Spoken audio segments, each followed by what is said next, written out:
잠시 기도드리겠습니다. 하나님 아버지, 연일 더운 날씨 가운데도 저희들을 은혜 가운데 보호해 주시고 다들 지쳐 있지만 또 하나님 앞에 예배의 자리로 저희를 이끌어 주신 것 참으로 감사합니다. 예배가 저희들의 삶의 중심이 되게 하시고 어떤 것보다도 하나님을 가까이 하는 것을 저희들의 삶의 목표로 살아가도록 저희를 붙잡아 주시옵소서. 오늘 찬양 올려드린 여정들을 하나님께서 기억하시고 찬양을 받으시고 은총을 내리워 주시옵소서. 예수 그리스도의 이름으로 기도하옵나이다. 아멘. 우리 오늘 읽었던 사무엘하 12장 1절부터 14절까지의 말씀을 통해서 다윗의 회개라고 하는 제목으로 하나님 말씀을 전하겠습니다. 바로 앞부분에 오늘 이 사건과 관련된 내용이 나오는데 다윗이 왜 회개를 하게 됐는지 그 사건이 바로 앞에 나옵니다. 우리가 잘 아는 사건인데요. 이제 이스라엘 백성들이 암몬 사람들하고 전쟁을 할 일이 있었거든요. 근데 전쟁을 쉽게 이길 것 같았습니다. 그래서 다윗은 그 전쟁에 참전하지 않게 되고 요압이 군대를 이끌고 암몬 사람의 성인 랍바를 공격하게 됐습니다. 그때 다윗이 성에서 자다가 일어나가지고 우리아의 아내 밧세바를 범했고 마침 또 그때 밧세바가 또 가임기여가지고 임신까지 하게 됐습니다. 다윗은 이것을 숨기려고 요압에게 사람을 보내가지고 빨리 우리아를 보내라. 그래서 우리아가 즉시 왔습니다. 와서 여러 가지 전황을 보고하고 있을 때에 다윗이 그 사람에게 빨리 너 집으로 가라. 내 아내랑 같이 쉬어라. 이렇게 얘기를 했거든요. 근데 우리아가 신실한 사람이어서 나는 그럴 수 없다. 나랑 같이 있는 전우들과 함께 있어야 하고 하나님의 법궤가 지금 전쟁 중에 있는데 내가 그럴 수는 없다. 그래서 이제 집에서 자질 않았거든요. 근데 그 생각을 해서 다윗이 아무래도 안 되겠다. 이거는 이 사람은 죽이지 않으면 안 되겠다는 생각이 들었습니다. 그래서 다윗이 그 요압에게 편지를 보낼 때 우리아를 통해서 편지를 보낼 때 그 편지 내용에 어떤 내용을 썼냐면 아주 전쟁이 치열한 곳에 우리아를 보내라. 그리고 사람들이 막 죽이고 그럴 때 싹 뒤로 빠져라. 그래서 자연스럽게 전쟁 중에 우리아가 죽은 것처럼 만들어라. 이렇게 이제 편지를 보냈습니다. 그래서 그 편지 그대로 요압이 우리아를 전쟁 중요한 지형에 집어넣게 되고 거기서 암몬 사람들이 나와서 칼로 우리아를 죽였습니다. 그리고 그 상황을 나중에 그 전령이 와가지고 다윗에게 보고할 때 다윗이 사람이 싸우다 보면 뭐 죽을 수도 있고 살 수도 있지 않느냐, 요압에게 힘을 내라고 도리어 격려를 해줘라. 많은 군인이 죽었거든요. 군인이 많이 전사한 건데 왕이 아주 태연한 태도를 보이게 됐습니다. 그리고 우리아가 죽고 난 다음에 다윗이 장례를 다 마치고 난 다음에 밧세바에게 사람을 보내가지고 밧세바를 데려와가지고 자기의 아내로 삼았습니다. 아마 그때까지도 우리아는 이 다윗이 이렇게 술을 꾸몄는지는 몰랐을 거예요. 근데 아이를 낳았거든요. 둘 사이에서 아이를 낳았는데 하나님께서 선지자를 통해 가지고 나단을 통해서 그 아이가 반드시 죽을 것이다 라는 얘기를 했고 다윗은 그 아이가 살기를 바라는 마음으로 이제 기도한 장면이 우리 오늘 본문 이제 뒤에 또 나오거든요. 그런 걸 우리아의 아내 밧세바가 알고 나서 아, 이게 다윗이 내 남편을 죽이려고 한 사건이었구나, 이걸 아마 알게 됐을 거예요. 그러면 밧세바의 태도가 많은 부분에 있어서 변화가 있었을 것 같아요. 그죠? 왕하고 결혼했던 문제가 아니라 어떻게 다윗이 저렇게 할 수 있었을까? 우리는 그냥 다윗은 밧세바를 상당히 총애했거든요. 그래서 밧세바에게서 나온 솔로몬에게 왕위를 물려준 거란 말이에요. 그렇지만 밧세바는 다윗에 대해서 그렇게 긍정적인 마음을 갖고 있지는 않았을 거로 보입니다. 그래서 성경 지난번에 읽었던 성경 맨 끝에 27절에 보시면 이렇게 되어 있습니다. 다윗이 행한 그 일이 여호와 보시기에 악하였더라. 하나님께서 보시기에 참 저놈 나쁘다. 이렇게 하나님께서 말씀하셨거든요. 이제 오늘 본문에서 다윗의 가장 부끄러운 얘기 중에 한 가지가 여기 나오잖아요. 많은 분들은 다윗이 우리아의 아내 밧세바를 범했습니다 그러는데 사실 다윗이 성경에 벌써 죄라고 해서 굵직하게 범한 게 요거랑 나중에 인구 계수한 사건이 있거든요. 그 사건 크게 두 가지입니다. 다윗이 그러니까 사람치고는 죄를 별로 안 진 사람에 속해요. 이 죄가 큰 거는 맞아요. 이 죄가 큰 거는 맞는데 사람 중에서 그래도 죄를 별로 안 짓는 사람에게 편에 속한다는 거는 여러분들이 염두를 두셔야 돼요. 다윗도 죄인이다, 다윗도 함부로 살았다, 이렇게 할 게 아니라 다윗이라는 사람이 미혹에 빠지면 저렇게 되는구나, 사람이란 누구라도 유혹에 빠지면 금방 쓰러질 수가 있는 거구나. 이 우리아의 아내 밧세바를 범한 사건도 사실 미혹에 빠져 생긴 일이고 인구 계수하는 것도 사탄이 꾀했다고 돼 있거든요. 그런 사건으로 인해 가지고 다윗이 좀 큰 어려움을 겪게 되거든요. 근데 이 일이 있고 난 다음에 성경에 우리가 잘 아는 대로 마태복음 1장 6절에 보면 다윗이 우리아의 아내에게서 솔로몬을 낳았다 이렇게 기록을 하고 있어요. 족보책에. 하나님 말씀이잖아요.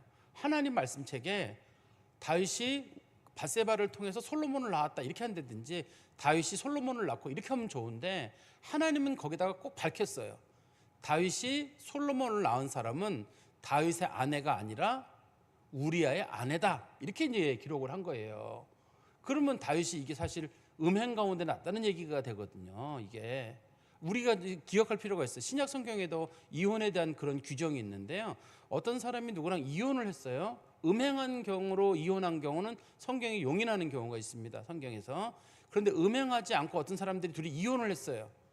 그래서 새로운 가정을 꾸렸어요. 근데 우리 생각할 때는 이제 이미 이혼했고 다 가정을 꾸렸고 또 뭐 한쪽 배우자는 그 사이에 죽었고 아니 그러면 뭐 이거 하나님 다 이해하는 거 아닌가 싶은데 문제는 하나님이 그걸 인정하지 않는다는 게 문제예요. 지금 여기도 보면은 어떻든 간에 다윗과 밧세바 사이에 문제가 있었는데 어떻든 간에 우리아가 죽었잖아요. 그러면 남편이랑 사별하는 경우란 말이에요. 사별한 경우였는데도 하나님께서는 이것이 사별로 보질 않는 거예요. 다윗의 살인행위로 보는 거거든요. 살인행위로 보기 때문에 이것에 대해서 하나님께서는 이게 정상적인 결혼행위라고 보지 않는 거예요. 다윗과. 그래서 우리가 현재 우리나라에 우리가 뭐 조심스럽습니다. 각 가정들마다 이제 이혼한 사람들이 워낙 많고 교인들 내에도 이혼한 사람이 많고 우리나라가 이제 이혼에 있어 세계 아마 그 상위권에 달리는 걸로 제가 알고 있어요. 그렇게 많이 이혼을 하고 있는 거기 때문에 이 얘기를 쉽게 꺼내기가 어렵고 그렇지만 성경에 있어서는 이혼의 문제가 아주 민감해요. 하나님께서는 하나님이 짝지어 주는 건 사람이 나누지 말라고 해놨는데 다윗이 그런 걸 죄를 범했을 때 다윗 입장에서는 그게 좀 가려줬으면 좋겠는데 가려줬으면 얼마나 좋아요. 가려줬으면 좋겠는데 하나님께서 그걸 다 겉으로 드러내시거든요. 그래서 다윗이라고 하는 사람에 대한 어떤 그 좀 뭐 존귀한 모습 그런 게 드러나야 되는데 하나님께서는 사람을 다 그냥 있는 모습 그대로 드러내요. 그리고 다윗이 물론 죄를 잘못을 고백하잖아요. 하나님은 또 그 고백을 받으셔요. 받으셔가지고 이 일을 가지고 다윗의 발목을 잡지는 않아요.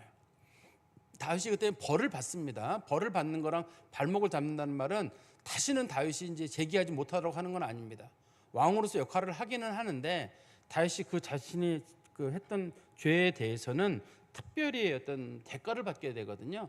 근데 이 본문에 보면 다윗이라고 하는 사람의 위대한 면이 한 가지가 있는데 다윗이 회개의 사람이라고 우리가 할 때 회개를 잘했다 이런 게보다는 누군가가 자기의 잘못을 직접적으로 공격을 하는 거예요.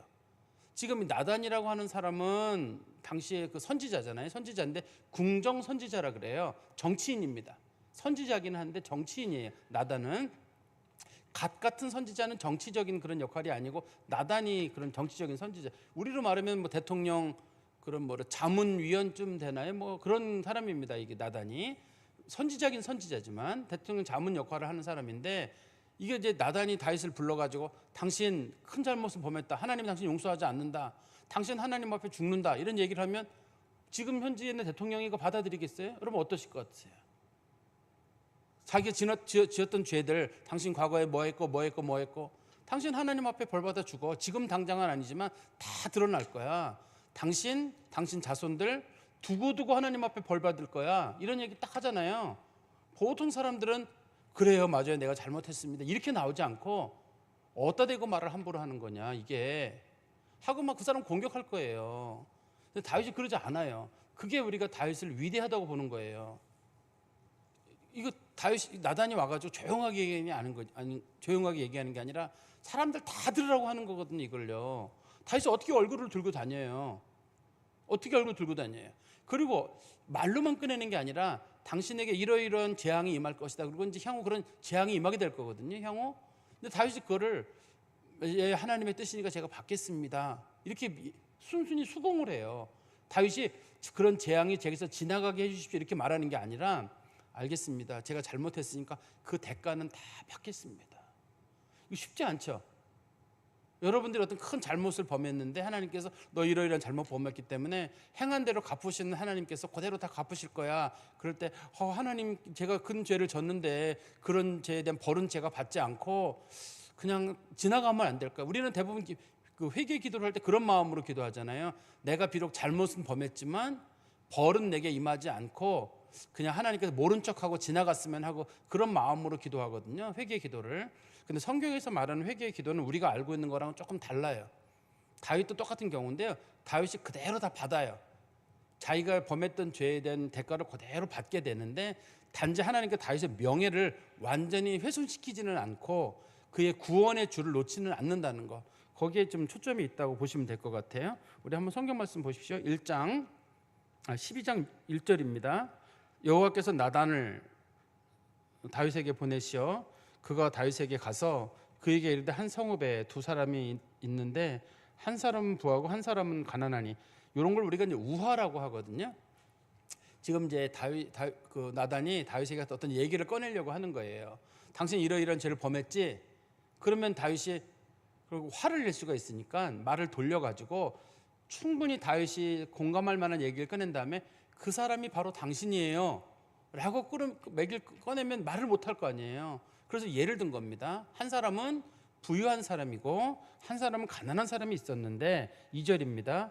그 부한 사람은 양과 소가 심이 많으나 가난한 사람은 아무것도 없고 자기가 사서 기르는 작은 암양 새끼 한 마리뿐이라.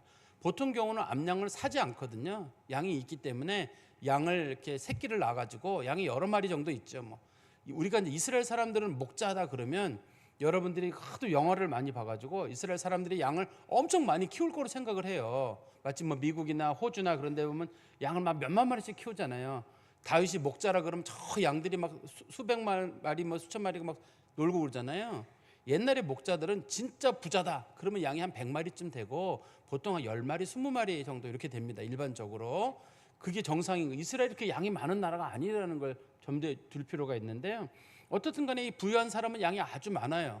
근데 이 사람은 양을 가지고 있지 않아요. 보통 사람들은 다 양 한두 마리는 가지고 있거든요. 젖을 짜는 용도라든지 뭐 여러 가지 그다음에 그 양 털을 통해 가지고 뭔가 활용하는 용도 있었기 때문인데 근데 그 양을 한 마리를 그 양을 키울 수 있는 그런 여력은 안 되는데 양을 한 마리는 꼭 샀으면 좋겠는 거예요. 그 양을 한 마리를 샀습니다.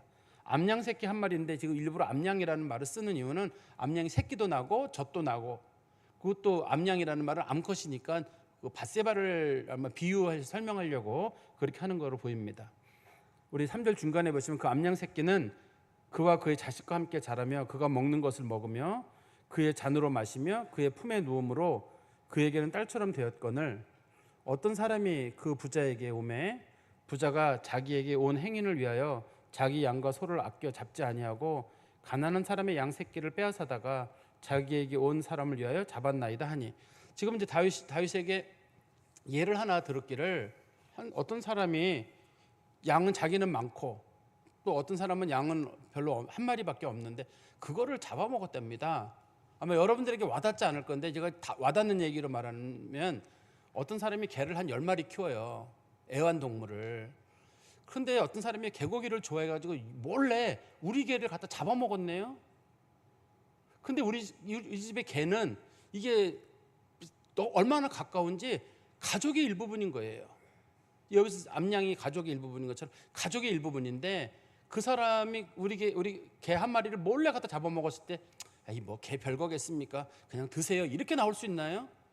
옛날 사람들처럼 개를 묶어서 키우는 사람들은 누가 개를 가져가도 뭐 그러려니 하고 이렇게 서로 개를 나눠 먹기도 했었거든요. 옛날에는요. 우리 개는 네가 먹고 니네 개는 우리가 먹고 우리나라 사람들이 그렇게 살긴 했어요. 근데 지금은 개를 너무 아끼잖아요.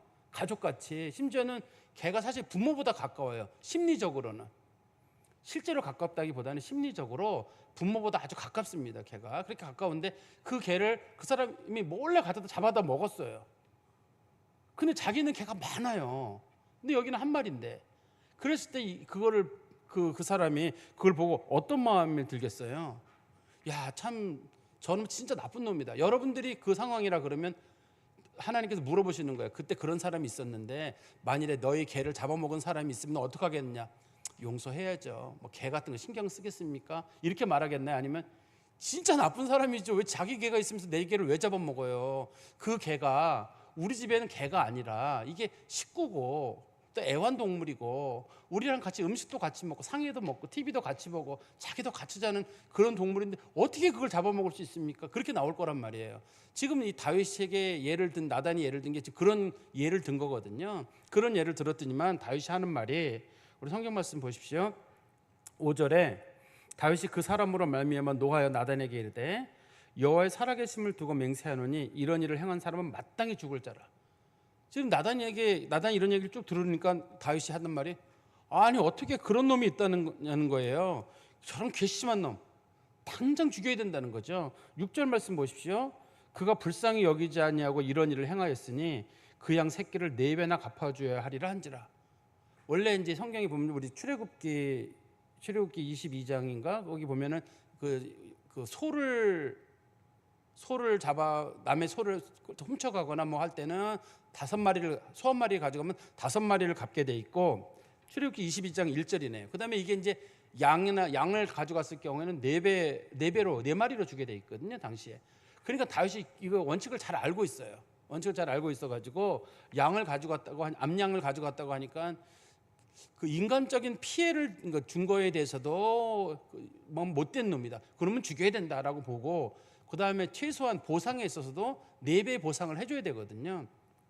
지금 이제 우리아의 아내를 동물로 비유하면서 그런 사람이 있다고 하니까 그런 사람 죽여라. 그리고 보상도 해줘야 된다고 하는데 사실 우리아가 햇사람이기 때문에 가족이 없어요. 밧세바가 가족이 없습니다. 우리아도 가족이 없기 때문에 이 사람 죽으면 보상을 해준다고 할 때 다시 누구한테 보상을 해주나요? 딱 그 사람 한 명이었는데 딱 한 명이잖아요. 딱 한 명인 사람인 경우는 보상을 하기가 어렵거든요. 그러니까 다윗이 상식이 있는 사람인 거예요. 상식이 있는 사람이니까 쭉 얘기를 들으니까 그건 인간적으로 안 되는 일이에요. 야, 저렇게 못된 놈이 어떻게 있는가? 그 놈은 제가 알면 당장 죽이겠다. 누구냐 그 사람? 어떻게 인간이 그렇게 할 수 있냐는 거예요. 정의감이 있는 사람입니다, 다윗이. 그런데 단 자기에게만 그 정의감이 적용이 안 되는 거예요. 세상이 타락했다는 건 다 알아요. 이렇게 타락하고 저렇게 타락했다고 얘기를 하는데 그 사람이 바로 당신입니다. 그러면 사람들이 확 화가 일어나거든요. 내가 뭘 언제 그랬냐고 대부분 이렇게 나온단 말이에요. 근데 다윗이 그런 사람의 모습하고는 좀 많이 다른 모습을 보이게 되는데요. 7절 말씀 보십시오. 나단이 다윗에게 이르되 당신이 그 사람이라. 이스라엘 하나님 여호와께서 이와 같이 이르시기를 내가 너를 이스라엘의 왕으로 기름 붓기 위하여 너를 사울의 손에서 구원하였고. 지금 이런 경우 제가 처음에 말씀드렸잖아요. 다윗이라고 하는 사람을 다윗됨이라고 부를 때 다윗이라는 사람이 특별히 다른 사람들하고 다른 면이 뭐냐면 이렇게 자기의 잘못이 지적이 되고 하나님의 이름으로 뭔가 얘기가 나왔을 때 다윗이 그걸 받아들인다는 거예요. 여러분들도 마찬가지입니다. 여러분들도 설교 시간에 듣다가 정말 너무 기분 나쁜 얘기가 들렸어요. 당장 시험 들어요. 무슨 대놓고 가가지고 제가 집사님이 그랬잖아요, 권사님이 그랬잖아요 이렇게 하는 것도 아니고 설교 시간에 그냥 얘기를 꺼낸 거예요. 아이고 목사님이 우리 집안 얘기를 어떻게 알고 난 시험 들어 이제 교회 안 나올 거야. 그렇게 나온단 말이에요. 이게 누구나 듣는 설교를 통해서 얘기를 하더라도 그렇게 얘기가 되기 쉬운데 나단이 직접 다윗에게 와서 그런 얘기를 꺼내는데 다윗은 그 얘기를 순순하게 받아들인다는 거예요. 그래서 이제 오늘 본문에 그 부분이 언급이 되어 있는데요. 7절 다시 보시면 첫 번째 이렇게 나오죠.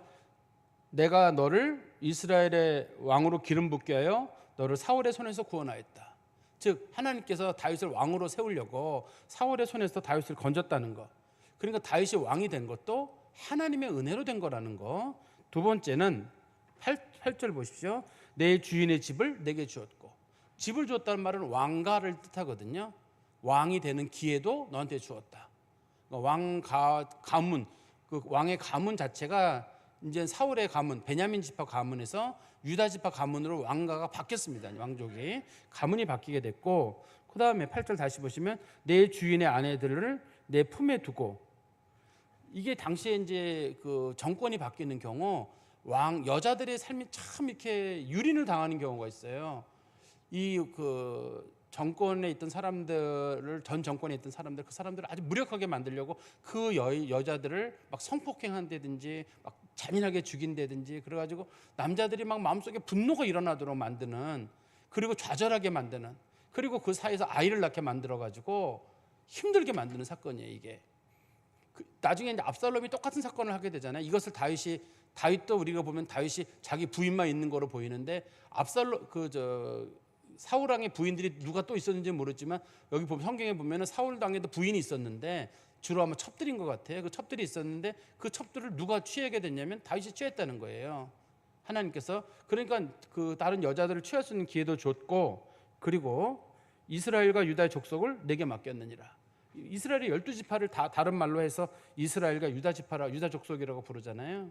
그러면 12지파를 다 다윗이 통치할 수 있도록 하나님께서 줬습니다. 그리고 8절 다시 보시면 만일 그것이 부족하였을 것 같으면 내가 내게 이것저것 더 주었으리라. 어떤 것도 부족하지 않게 다 줬다는 거예요. 네가 필요로 했던 모든 것들을 나는 다 줬다는 겁니다. 그런데 하나님께서 다윗이 한 행동을 뭐로 보셨냐면 우리 성경 말씀 보십시오. 9절에 그런데 어찌하여 내가 여호와의 말씀을 업신여기고 나보기에 악한 일을 행하였느냐. 하나님은 다윗이 우리아의 아내 밧세바를 범하고 그다음에 아이를 낳고 그다음에 우리아를 죽인 사건 이런 거 있잖아요. 이거를 하나님을 얕잡아 보고 한 거로 본 거예요. 하나님이 보고 계시는 줄 아는데 어떻게 그런 짓을 하냐는 거예요. 보통의 경우는 이걸 모르는 사람들이 있습니다. 영적으로 좀 낮다든지 직분이 없다든지 뭐 그런 사람들은 나 몰라서 그랬어요. 그런 사람들이 있어요. 몰라서 그런 사람들이 있는데 다윗은 몰라서 그런 사람이 아니잖아요. 다윗이 아까 얘기했잖아요. 그런 나쁜 짓을 범한 놈은 당장 죽여야 되고 그런 그 사람은 재산 빼앗아 가지고 4배로 그 사람에게 갚아줘야 되고 이거 다 아는 사람이에요. 하나님의 법과 말씀을 알고 있는 사람입니다. 다 알고 있음에도 불구하고 이런 일을 했기 때문에 하나님께서 너 나 얕잡아 보고 한 거 아니냐. 하나님이 눈 뜨고 살아계신데 어떻게 하나님 앞에서 그런 짓을 범하냐는 거예요. 그러니까 지금 다윗이 뭐가 눈에 뒤집어 씌워져 가지고 정말 이건 하나님 앞에 할 수 없는 그런 일들을 했는데 이거는 하나님을 업신여기지 않고서는 할 수 없는 그런 일을 한 겁니다. 그러면 하나님을 업신여기면서 한 일이 뭐냐면 우리가 이제 구약 성경에 보면 레위기 20장 10절에 보면 유부녀랑 동침하는 경우 반드시 죽이라고 돼 있거든요. 다윗이 이걸 알아요. 근데 다윗이 한 거예요. 그러면 하나님을 업신여겼다는 말은 결국 하나님의 말씀을 업신여겼다는 뜻이 거잖아요. 그다음에 십계명에 보면 간음하지 말라가 들어있잖아요. 그런데 그 간음을 했단 말이에요. 살인하지 말라고 했단 말이에요. 살인까지 한 거잖아요. 그러니까 여러 가지 죄를 복합적으로 지금 저지르고 있는 거잖아요. 뭐 간음죄만 저질렀다든지 그건 우연이라고 할 수도 있고 실수라고 할 수가 있어요. 근데 여기는 간음죄만 저지른 게 아니라 살인죄까지 들어있고 그 살인죄를 저지르는 중에 다른 사람들까지도 죽이고 있고 모를 줄 알고 그냥 막 숨기고 하는 이런 모습을 보니까 하나님께서 다윗이라고 하는 사람에게 너 진짜 정말 못됐다. 나를 업신여기고 했다는 거죠. 그리고 9절 말씀 다시 보십시오. 9절 다시 보시면 그러한데 어찌하여 내가 여호와의 말씀을 업신여기고 나보기에 악을 행하였느냐. 첫 번째, 내가 칼로 햇사람 우리아를 치되 암몬 자손의 칼로 죽이고 또 다시 이제 이 범했던 죄에 대해 항목을 또 나오는데 이스라엘 사람들은 이방인의 칼에 죽는 거 있잖아요. 그게 그렇게 모욕스러워요.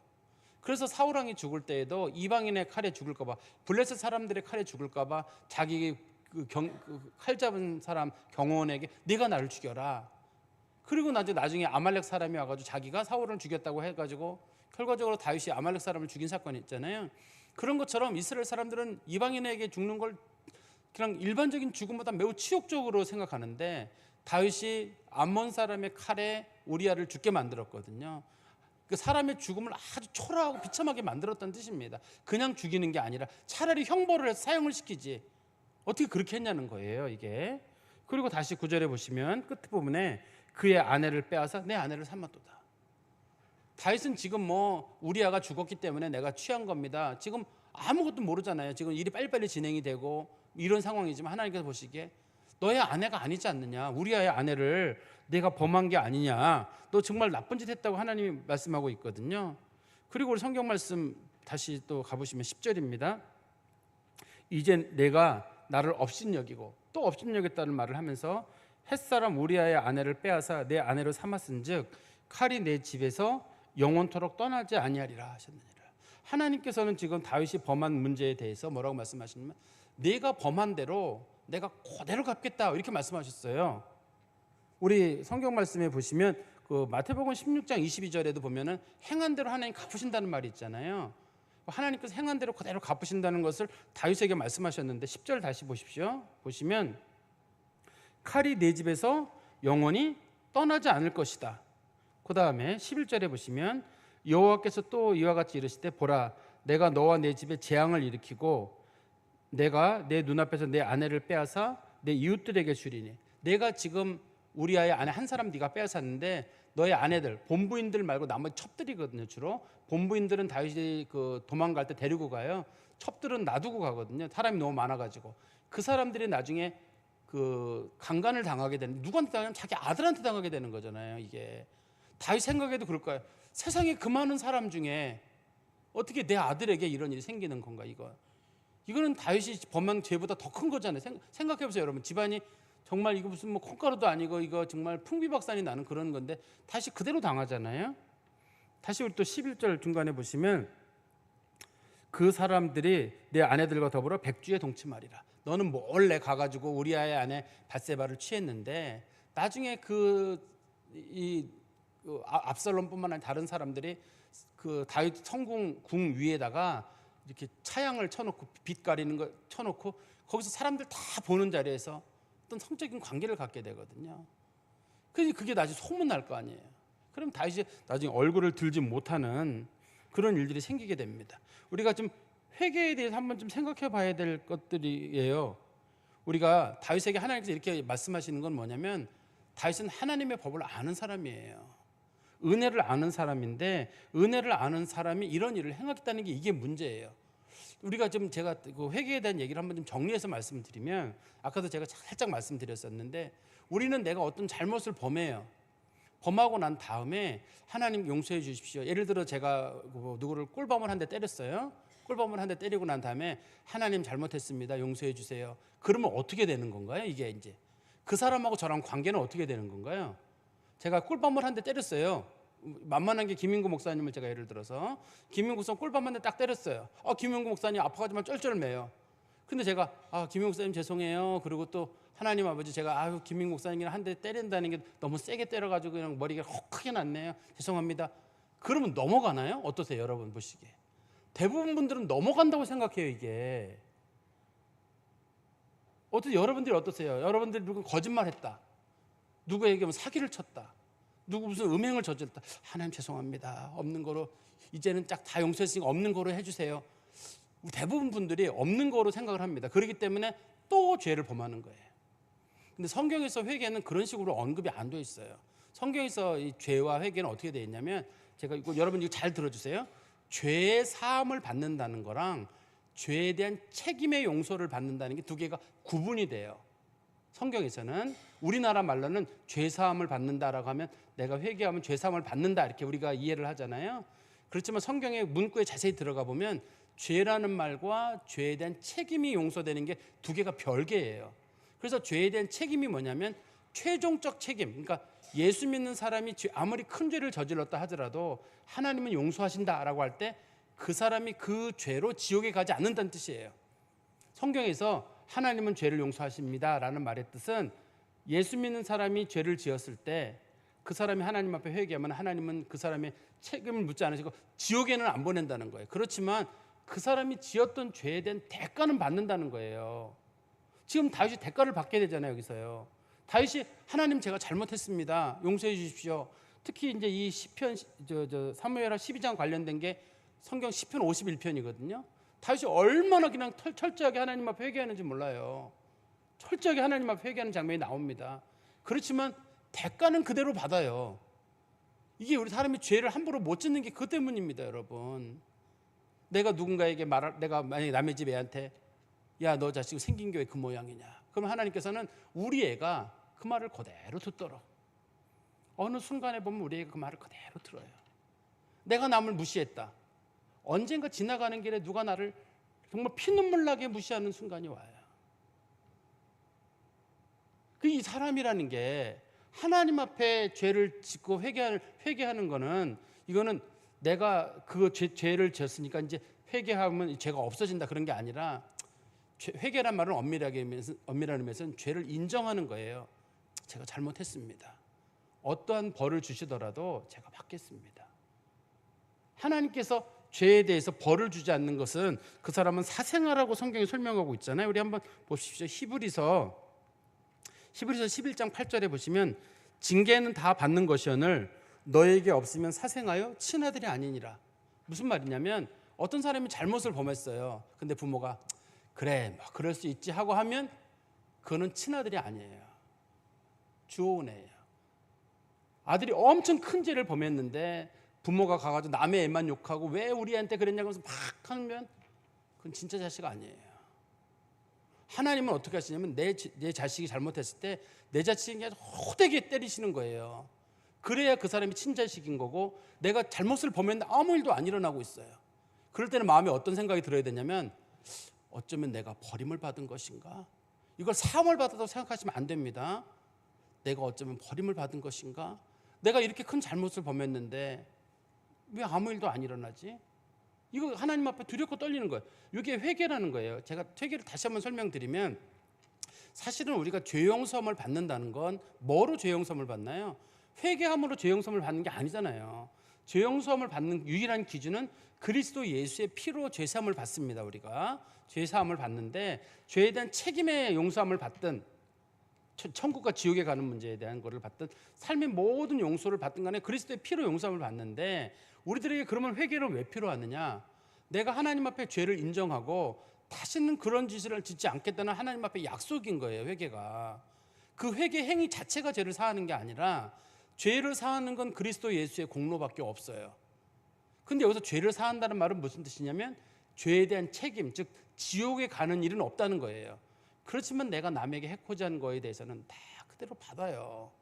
그래서 우리가 또 함부로 못 사는 거예요, 이 그리스도인들이. 그래도 우리 생각하기를, 그래도 제가 하나님 앞에 기도하고 그러면 하나님께서 다 용서해 주시고 없던 일을 해주지 않을까요? 하나님은 정의의 하나님이라고 하잖아요. 나한테 피해당한 사람은 어떻게 해야 되는데요? 나한테 피해당한 사람이 너무 억울해가지고 하나님 억울해요. 그런데 억울해도 어쩔 수 없어. 그 사람이 회개했어. 네가 넘어가. 이렇게가 되나요? 하나님께서 그 사람 억울함을 풀어줘야죠. 지금 이 뒤에 가면 그 사울왕의 가족들이 나중에 이제 이거 그 기브온 사람들이 있거든요. 이스라엘 백성들이 기브온 사람들하고 원래 가나안 땅에 들어올 때 약속을 했었어요. 너희들을 노예로 만드는 대신에 내가 너희들을 죽이진 않겠다라고 했는데, 사울이 어느 날 민족주의에 빠져가지고 기브온 사람들을 엄청 많이 죽였어요. 근데 다윗이 왕이 되고 난 다음에 세월이 많이 지난 다음에 3년 연속 비가 오질 않았어요. 그래서 다시 하나님 앞에 왜 비가 오지 않냐고 기도를 하니까 하나님께서 사울 왕이 과거에 이 기브온 사람들을 너무 많이 죽였다. 그래서 그 사람들이 그 억울함을 하나님께 호소했다. 어떻게 하면 좋겠냐고 해가지고 다윗이 그 기브온 사람들을 불러와요. 그랬더니만 사울 왕의 후손 중에 아들들 한 10명 가까이 내가 좀 죽였으면 좋겠다. 걔네들이 내 앞에서 죽는 거 보기 전에는 나는 용서 못한다. 그럼 다윗이 그 사람들 잡아줄 테니까 네가 잡아 죽여라. 그래서 그 자녀들이 10명이 죽는 그날 비가 내려요. 이게 성경의 원리라서 그래요. 이게 우리가 볼 때 그러면 죄를 범하고 하나님 용서해달라 그러는 건 뭐냐는데, 용서함을 받는 건 지옥에 가지 않고 그것 때문에 심판에 놓이지 않는 그 용서함을 받는 거고, 우리들이 지었던 죄들에 대해서는 대가를 받는데, 하나님은 너무 무거울까 봐 그대로 받게 하지는 않으셔요. 그대로 받게 하시면 누가 그걸 감당을 해요? 내가 딱이야 내 때렸다고 딱이 그대로 오고 이렇게 하지는 않으시니까 하나님은 그렇게 하지는 않으시는데, 근데 대신 받아요. 받기는. 그래서 사람이 죄를 못 짓는 거예요. 다른 사람들에게 말 함부로 할 때는 내가 예를 들어 뒷담화를 하는 거야. 아무개 우리 저기 노란 옷 입은 권사님 생긴 게 참, 요까지만 말씀드리. 근데 그랬다 그러면 그대로 놔두더라요. 원래 인물이 좋은 분입니다. 이분이 저기 이름 똑같잖아요. 둘이 노란 옷 같이 이름 똑같은데 그대로 들어요. 그래서 말 함부로 못 하는 거예요. 왜 나는 말하면 될 것 같고 저 사람은 안 할 것 같은. 그렇지 않아요. 하나님은 내가 한 말 그대로 들어오기 때문에 말 함부로 하면 안 돼요. 뒷담화 나만 할 줄 아나요? 딴 사람은 못 하나요? 다 당하게 되거든요. 어려운 사람 내가 안 건져줬다. 나 어려울 때도 그냥 지나가요. 그 사람들도. 성경에 보면 의인의 자식은 걸식하는 일이 없다고 하잖아요. 정말 내가 다른 사람들 많이 도와주고 힘쓰잖아요. 내 자녀 어려울 때 누군가가 다 도와요, 뒤에서. 그게 하나님의 원칙이에요. 이게 하나님께서는 이 회개라고 하는 걸 그런 식으로 하나님의 원칙을 삼으면, 회개라고 하는 것은 잘못을 인정한 사람에 대해서 하나님께서 그래 내가 죄가 사함을 받았다고 알려주는 거거든요. 근데 그것을 죄라는 것과 죄책이라고 하는 것을 구분을 해놨어요.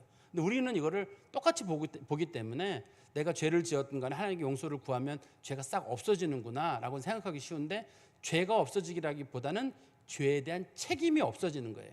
근데 죄에 대한 책임은 주로 천국과 지옥에 가는 거, 지옥에 가느냐 안 가느냐의 문제에 대해서 지옥에 가는 일은 없다. 그걸 죄에 대한 책임이라고 부르거든요, 일반적으로. 그렇기 때문에 그거는 없어요. 예수 믿는 사람들은 사망에서 영생으로 옮겼다고 할 때 그런 뜻으로 사용이 되는데, 그러나 우리가 일상적인 일로 일어나는 일들에 대해서는 하나님께서는 그거에 대해서 죄에 대한 책임을 물으신다는 거, 그게 우리가 굉장히 조심해야 될 것들이 아닌가 하는 생각이 듭니다. 그리고 우리 13절 말씀 보십시오. 다윗이 나단에게 이르되 내가 여호와께 죄를 범하였노라. 이게 제가 다윗이 위대한 거 이거라고 봤잖아요. 잘못했습니다. 나단이 다윗에게 말하되 여호와께서도 당신의 죄를 사하셨나니 당신이 죽지 아니하려니와. 당신 죽지는 않을 겁니다. 당신이 우리아의 아내를 위해서 우리아를 죽였지만 하나님이 당신을 죽이지는 않으십니다. 죽이지는 않아요. 왜냐하면 우리가 아담이 선악과를 따먹고 난 다음에도 제가 부인이 시켜서 선악과를 따먹었습니다, 잘못했습니다라고 얘기하거든요.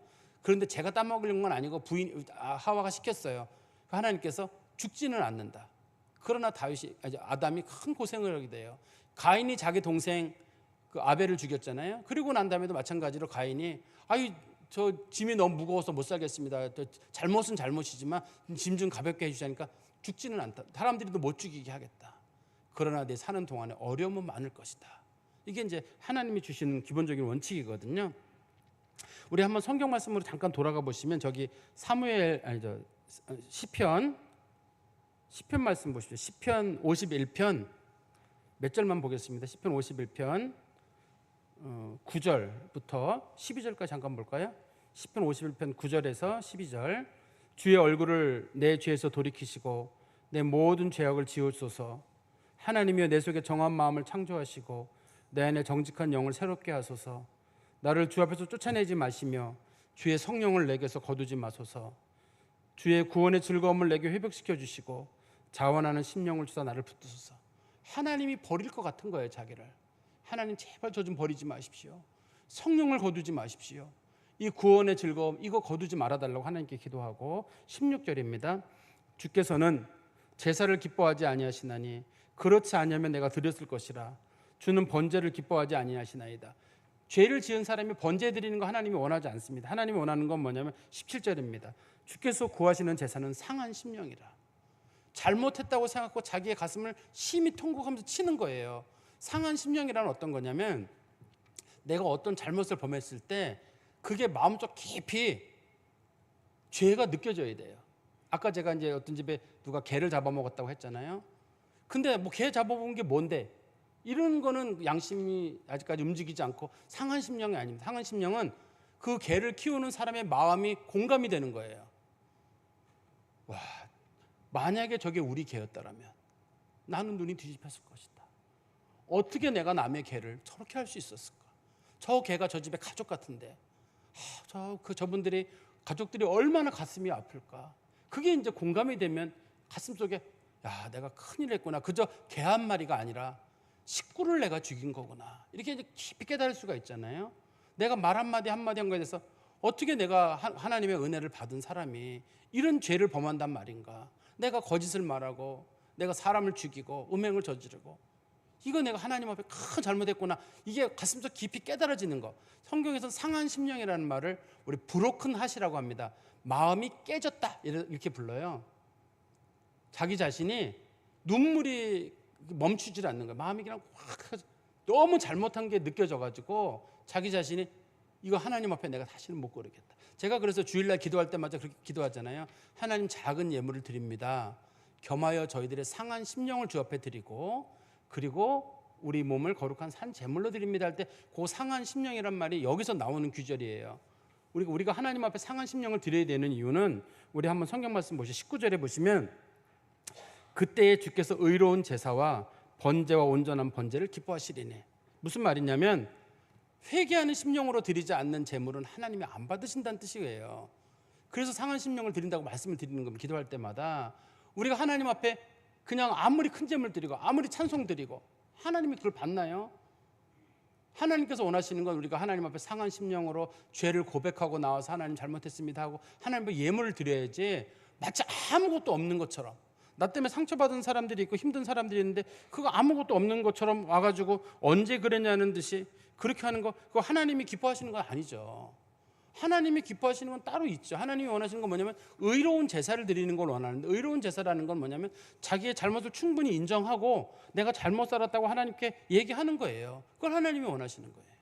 제가 말씀을 정리해서 말씀드리면, 요즘 시대는 사람이 부끄러움 모르는 시대예요.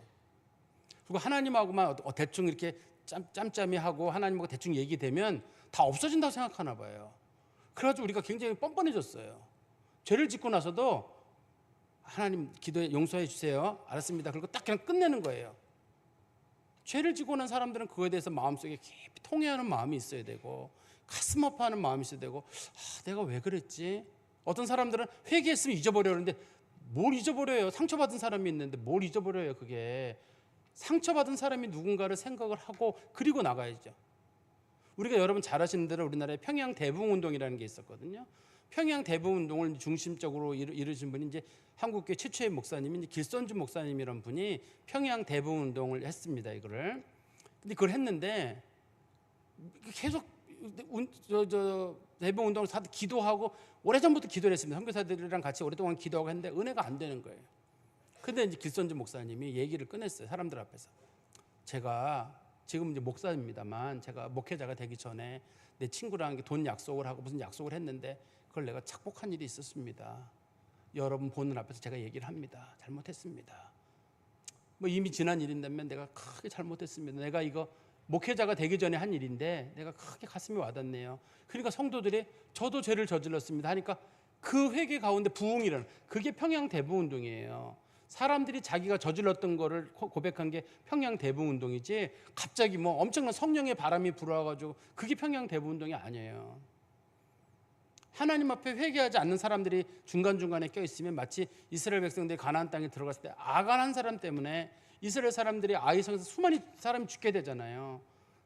누군가는 회개해도 되고 누구는 안 해도 되는 게 아니라 다 같이 회개를 하는데, 그때 길선주 목사님은 자기의 걸림돌이라고 봤던 거예요. 내가 이 한국 복음화의 걸림돌이었구나 하고 자기 자신을 돌이켜보고, 자기 자신이 목회자인데도 불구하고 제일 먼저 내가 이런 죄를 저질렀다고 얘기하는 그 순간에 하나님의 부흥의 역사가 시작된 거예요. 목사님이 얘기하니까 서로 얘기하는 거예요. 나도 그런 일이 있었다, 나도 그런 일이 있었다고 하나님 앞에 고백하는 거죠. 근데 요즘 우리는 좋은 그리스도인이라고 합니다만, 좋은 그리스도인들도 자기 잘못을 인정하지 않고 웬만하면 고치려고 하지 않아요.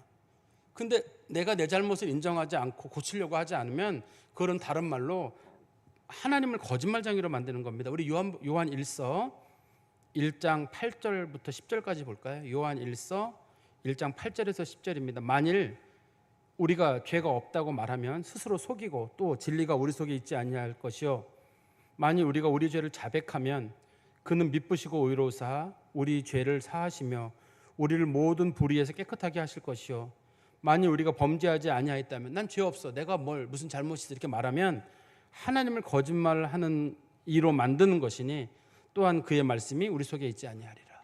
하나님 말씀이 있는 사람이, 내가 무슨 잘못이 있어, 사람이 살다 보면 그럴 수 있지. 요즘 시대가 그걸 사람들에게 부추기는 시대이거든요. 그러면 그 사람은 하나님을 거짓말쟁이로 만든다는 말은, 하나님은 모든 사람이 죄인이고 죄가 있는 곳에 은혜가 임하지 않는다고 했는데, 사람들이 그럼 죄를 그대로 저지르고 회개하지 않으면서도 무슨 하나님은 은혜가 임하기를 바라는, 그러면 하나님은 쓸데없는 얘기를 했다는 얘기고 하나님은 거짓말했다는 얘기고, 하나님은 분명히 넌 죄인이야 했는데 내가 무슨 죄를 졌냐라고 얘기한다 그러면 결국 하나님을 거짓말쟁이로 놀리는 거잖아요. 하나님 내가 무슨 죄가 있어요? 한번 대봐요. 이런 식으로 하나님 앞에 따진다는 거가 된다는 거예요. 그래서 사람들이 경건의 능력, 즉 변화에 관심이 없어요. 경건에는 관심이 있어요. 경건이라는 거 주로 믿음을 주로 부릅니다. 일반적으로는 경건에는 관심이 있는데 믿음에는 관심이 있어요. 그러나 경건의 능력 있잖아요. 그건 변화거든요. 사람들에게 변화가 있어야 되는데 그 변화가 우리에게서는 별로 추구가 되고 있지 않은 것 같습니다. 우리 그리스도인들은 항상 하나님 앞에 회개하는 삶을 살아야 되는데 사실은 엄밀한 의미에서는 회개라는 말보다는 죄에 대한 자복과 자백, 고백 이게 맞는 말이에요. 회개라는 말의 뜻은 죄를 고백한다는 뜻이 아닙니다. 원래 뜻은 삶을 바꾼다는 뜻이에요. 회개라는 말의 원래 뜻은 죄를 고백하는 건 고백, 자백 뭐 이런 식으로 성경에서 표현이 되어 있거든요. 우리가 아까 그 요한일서 1장 9절에도 보시면 만일 우리가 우리 죄를 자백하면 이렇게 돼 있잖아요. 회개하면이 아니라 자백하면이라고 성경이 말하고 있거든요. 그러니까 죄를 내가 잘못했습니다라고 고백하는 건 회개라고 부르지 않고 이걸 자백이라고 불러요. 회개란 말은 내가 다시는 그런 죄를 짓지 않으려고 삶을 완전히 바꾼 거 있잖아요. 그랬을 때 회개가 된 거예요. 예를 들어서 제가 김인구 목사님을 꿀밤 한 대 때렸단 말이에요. 근데 내가 마음속에 김인구 목사님이 너무 잘못한 게 여겨지는 거예요. 김인구 목사님한테 가가지고 목사님 제가 담임 목사인데 목사님이 너무 험한 일을 했다. 목사님 미안하다. 그렇게 먼저 사과를 드렸는데 목사님이 목사님 뭐 지난 일인데요 뭐 근데 사실 많이 아팠어요. 그런데 제가 그럼 병원비는 얼마 들었느냐? 이거 꿀밤 맞는데 한 2,000원 들었습니다. 병원비도 드리고 목사님 제가 사과하는 마음인데 이거로 식사도 좀 하시고 죄송해요. 그리고 또 향후 또 그런 일이 일어나지 않도록 우리 목사님이 까불어도 제가 절대 안 때리도록 그렇게까지 가야 되는 거지. 목사님 미안해 뭐 없던 일을 해줘. 그런 거는 회개가 아닙니다. 그거는 자기 양심에 면피를 주는 거죠. 성경에서는 그걸 양심에 화인 맞았다고 하는 겁니다. 보통 사람들은 사과를 할 때 어떻게 하는 거냐면 권사님 미안해요. 자 우리 없는 일로 합시다. 누가 누굴 없는 일로 해요. 하나님 앞에서. 그게 없어지나요? 그건 그쪽에서 하는 거죠. 제가 권사님 죄송해요 할 때 권사님께서 목사님 지난 일인데요 뭐 없던 일로 하세요. 그거는 피해자 된 사람이 저한테 얘기를 해야 되는 거지. 대부분 누가 그러냐면 가해자가 가서 그러거든요. 권사님 없는 일을 해요. 그럼 권사님이 어떻게 목사님 없는 일을 해? 그러면 권사가 돼가지고 그 용서도 못하냐고 말이야. 내가 없던 일을 하자는데 목사가 이렇게 나온단 말이에요. 그러면 그거는 회개하는 마음이 아니에요. 회개라고 하는 거는 하나님 앞에 철저한 돌이킴 그게 있어야 된단 말이죠. 다윗이 왜 그 회개에 대한 철저함이 있었냐면 자기가 그대로 받게 되잖아요. 회개를 철저하게 하고 죄를 자백하는 걸 철저하게 하는 이유는 그게 내게 다가온단 말이에요. 이게 나한 사람만 당하는 게 아니라 내가 어려움을 당하게 되면 가족들이 당하는 일이 생기게 되거든요. 그렇지 않겠어요? 내가 어려움 당할 때 우리는 같은 공동체이기 때문에 가족들이 당하게 되고 목사인 제가 하나 당하게 되면 우리 교회가 당하게 되지 않겠어요? 하나님께서 예를 들어서 신목사가 잘못돼 신목사를 죽인다. 그럼 사람들이 저만 하나 쏙 빠지고 죽은 거로 끝나나요? 갑자기 교회 담임 목사가 죽었다고 하는 그런 큰 파란이 생기는 거잖아요. 그런 일이 생기니까 나 때문에 다른 공동체가 피해를 보진 말아야 될 거 아니에요. 그러니까 죄를 짓지 않는다는 거는 하나님 두려워서 안 짓는 것도 있고 다른 사람을 함부로 대하지 않는 것도 있고 나 때문에 가족들이나 성도들이나 누가 피해보지 않도록 하기 위해서 그래서 우리가 하나님 앞에 죄를 안 짓는 거예요. 죄에 대해서는 대가가 따르거든요. 이게 다시 한번 말씀드리면 죄를 회개하면 끝나는 거 아닌가요? 그러는데 끝나는 거는 죄에 대한 이미 그리스도의 피로 말미암아 사함 받은 사람들은 지옥에 가지 않는다는 거 그거는 끝나는 게 맞아요. 그렇지만 매 순간 우리가 저지르는 죄에 대해서는 하나님께서 우리들에게 행한 대로 갚으신단 말이에요. 이걸 안 갚은다고 가르치는 교파를 우리가 구원파라고 부르는 거예요. 그래서 그 사람들을 우리가 이단이라고 부르는 겁니다. 이걸 하나님 앞에 회개하면 끝나. 다 없는 일이야. 다 지난 일이야. 그래서 구원파 사람들을 만나면 구원파 사람들은 부끄럽지가 않아요. 과거에 세월호 사건이 있을 때 그 유병원이나 그 가족들 있잖아요. 부끄러워하지 않잖아요. 하나님 앞에 내가 다 사함 받았는데 내가 천국 백성 뭘 부끄러워요. 식구들이 그렇게 부끄러워하지 않아요. 그래서 그분들이 그 사람들만 사건이 있는 게 아니라 과거에 세모 사건이라고 했잖아요. 그 오대양 사건 같은 거 있었잖아요. 그때도 구원파 사람들이 사람 많이 죽였거든요. 죽여가지고 천장에 막 집어넣고 그랬거든요. 밝혀내도 하나도 사람들이 양심의 가책을 갖는 사람들이 없어. 왜 그러냐면 다 사함 받았는데요. 뭐 내가 이미 하나님 앞에 잘못했습니다. 죽여서 미안합니다 했는데 하나님 책임 묻지 않는다. 이런 생각이 사람들이 있어서 그런 죄를 저지르는 거예요. 너무 장시간 말씀드렸습니다만 어떻든 다윗이라고 하는 사람의 위대함은 뭐냐면 나단의 얘기를 딱 듣자마자 잘못했습니다. 너 벌 받는다. 받겠습니다. 제가 그거 다 감수하겠습니다. 대신에 주의 성령을 저에게 거두지 마시고 하나님의 얼굴을 저에게 무섭게 하지 마시고 은혜를 제게 베풀어 주십시오. 그리고 제가 다 회개하고 하나님 앞에 예물을 드릴 때 의로운 제물을 받아 주십시오. 전 그것만 충분합니다. 모든 잘못을 인정하겠습니다. 다윗이 이렇게 인정하는 거예요. 그래서 다윗이 위대하다는 거예요. 그리고 자기 잘못 인정하는 사람 쉽지 않아요. 특히 높은 자리에 올라가면 올라갈수록 자기 잘못을 인정하기가 어렵습니다. 그런데 다윗이 그 나단이라고 하는 자기 궁정에 있는 자문 역할하는 선지자가 딱 한마디 던졌을 때 그냥 탁 받아들이거든요. 잘못했다. 그러니까 나단이 하는 말이 하나님이 당신 용서하셨다. 무슨 회개하면 용서했다는 말 무슨 뜻이냐면 회개가 나왔다는 말은 이미 하나님이 용서했다는 뜻이에요. 용서하지 않는 사람들은 회개를 안 하거든요. 그 잘못을 인정하지 않는 사람들이 있습니다. 그런 사람들은 하나님이 용서하지 않았다는 뜻이에요. 하나님이 용서한 사람들은 잘못을 인정하거든요. 일반적으로. 그래서 내가 어떤 잘못을 범했을 때 인정하고 마음이 안 생길 때 있잖아요. 그럴 때 내가 너무 마음이 강팍하구나. 이게 내가 문제가 있구나. 이렇게 생각을 하셔야 되고 잘못을 인정하고 그럴 때는 그래, 하나님 나를 선히 보시는구나. 이렇게 마음을 좀 추스를 줄 아는 그런 성도 되시기를 간절히 소망합니다. 기도하겠습니다. 하나님 아버지, 오늘 저희들이 다윗의 모습을 보며 저희들의 인간된 모습도 살펴봅니다.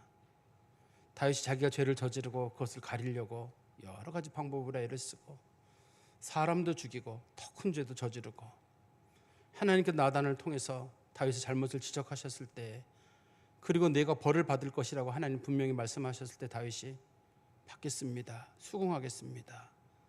온전히 받아들였던 거 저희가 잘 알고 있습니다. 후에도 다윗이 인구 계수 후에 하나님께 심판하신다고 하실 때 다윗이 주의 뜻이 선하시니 제가 온전히 그 벌을 다 받겠습니다 라고 다윗이 하나님 앞에 자복했던 것을 저희들이 잘 알고 있습니다. 하나님 아버지, 하나님 앞에 선다는 것이 항상 두렵고 떨리는 일입니다. 함부로 말하지 않고 함부로 죄짓지 않고 하나님께서 선악간에 분명히 판단하실 줄 믿고 우리에게 돌아온다는 사실을 믿고 함부로 죄짓지 아니하고 사람과 함부로 대하지 아니하고 하나님 앞에 함부로 서지 아니하도록 저희를 붙잡아 주시옵소서. 예수 그리스도의 이름으로 기도하옵나이다. 아멘.